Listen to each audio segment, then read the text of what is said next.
wacu yemera gusa natwe kandi ari Imana igenga ibiriho byose dutandukanywa n'intege y'icyaha ntabwo imudarakama muze dushimire uwatwiburaye tukaronka ubuzima ntabwo n'izi nkuni ngoma zivuga urwunge n'urumuri mu bantu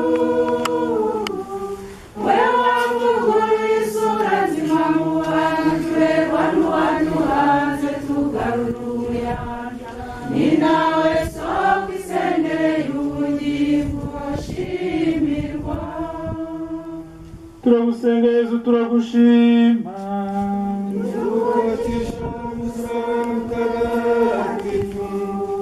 izuka rya Yezu. Isabato irangiye Mariya Madalena na Mariya nyina wa Yakobo na Salomo bagura imibavu yo kumusiga. Nuko mu gitondo cya kare ku wa mbere w'isabato bajya kumva izuba rirashe. Bitegereje babona ibuye rihirikiye iruhande nyamara ryari rinini cyane. Binjiye mu mva